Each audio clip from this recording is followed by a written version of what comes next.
you know?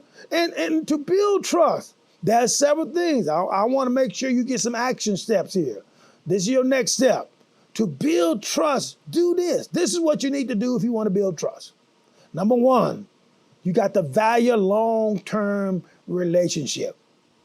Trust requires long-term thinking. And one of the things I'm very proud of, that is about 5 or 6 of us, maybe 7 of us, young men, that when we started in the military almost 45 years ago, we still keep that relationship going after 45 years. Because we understand, we value long-term relationship. You in for the long haul. Number 2, in order to build trust, you got to be honest.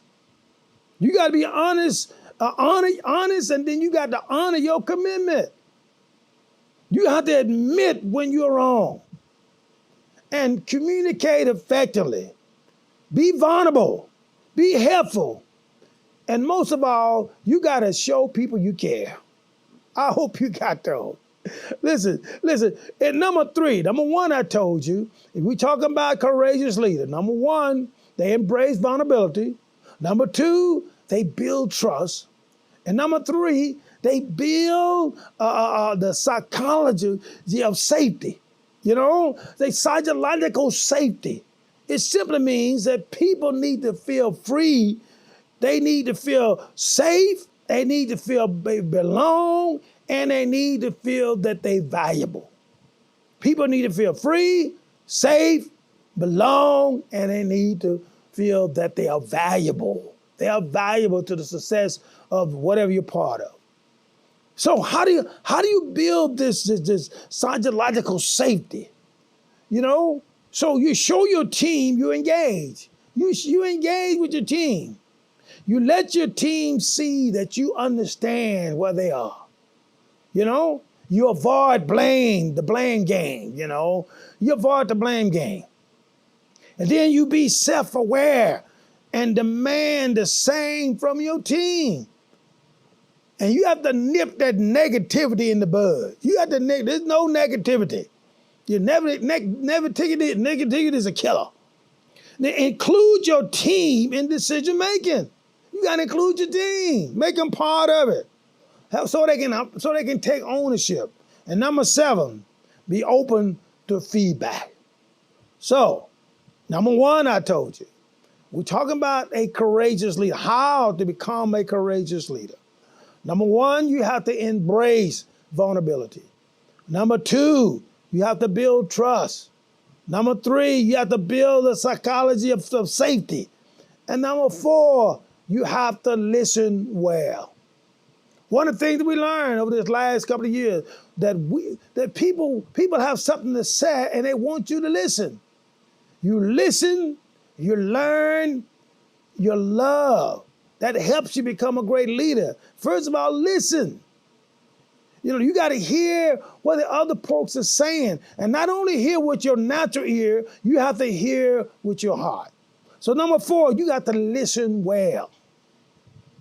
And here's some ways to improve your listening skill. This is the way we're talking about how to become a courageous leader. This is how you improve your listening skill. Number 1, always maintain eye contact with your speaker. Always maintain eye contact. Don't interrupt while someone else is speaking. You know, so many times we have a conversation, we don't be listening. We ready to bring our point. We're not hearing what they're saying. We want to bring our point forward. You know, keep an open mind while listening. Don't come up with instant solution. Listening, the other person might have the solution. Try to visualize what the speaker is saying. Wait for the speaker to pause and ask clarifying questions. That's what I'm saying. You got to wait, listen, then you got to ask clarifying questions. One of the things I've learned from Bishop Brown, that when you have a conversation with him, he had this thing that he always says, say that again. If you say something, he'll tell you, say that again. He wants to hear it, but he also wants you to hear what you just said. So it's important that we wait for the speaker to pause and ask clarifying questions. And number 7, try to understand what's not said out loud. Try to understand what's not said out loud. Because most time, what is not said is the most important part of a conversation. All right? I hope you got that. So, we're talking about how to become a courageous leader. Number 1, I said, you got to embrace vulnerability. Number 2, you have to build trust. Number 3, you have to build a psychology of safety. Everybody need to be safe and you feel belong. And number 4, you have to listen well. Number 5, you have to be decisive.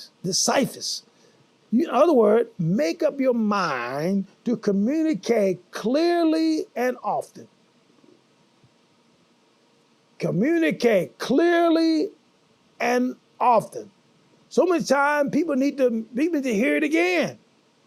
You know, you need to sum up what you have to say. Be decisive. This is what I said. And make sure it's clear of what you said and the person receive what you said.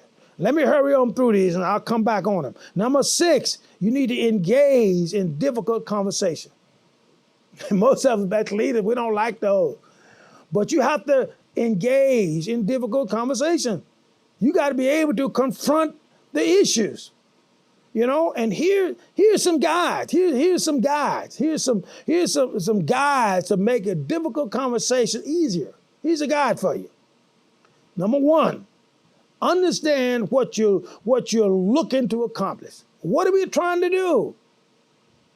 Take responsibility for your feeling. Number 3, don't assume you know what the other person is thinking. Don't get ahead of the person. Number 5, stick with the topic and don't interrupt.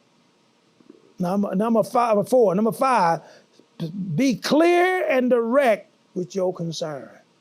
You know, so those things will help you in order for you to want to confront, you know, these engage in these difficult conversations. Number 7, you want to embrace your own differences. That we're talking about how to become a courageous leader. You got to embrace your own difference. You know, being different helps you make a difference. Being different helps you make a difference. Number 8, do what is right always.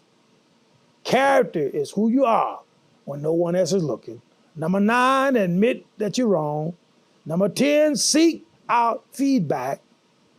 And number 11, check your ego before you engage with others. Check your own ego before you engage with others. And number 12, change the traditional rules that do not work. There's some things do not work. So let me give you a review right quick, so I want you to get this. We're talking about how to become a courageous leader. We said number 1, you have to embrace vulnerability. Number 2, you have to build trust. Number 3, you have to build psychology of safety. People might need to feel safe. They need to feel they belong. They need to be valued. Number 4, you have to listen well. Number 5, you got to communicate clearly and often. Number 6, you got to engage in these difficult conversations. I know we don't like them, but we got to engage in them. And number 7, we have to embrace our own differences. All right? Number 8, do what is right. You know, your character, who you are, but no one else is looking. Number 9, admit when you're wrong. You got to admit you're wrong. Seek feedback, number 10. And number 11, check your ego before you engage with others. And finally, change your tradition. Change things that need to be changed. Listen, I hope I help you in order to become a courageous leader. The world needs courageous leaders. They need people to stand in the gap. Just like God tells Joshua. Joshua 1:8. He's 1:7. He tells us only be strong and very courageous. Because you going to have to lead these people out of what they in. And that's what a courageous leader does. A courageous leader, he's out front. You know, he goes from failure to failure without losing enthusiasm. All right? Hey, God bless you. I got to go. But I'll see you real soon.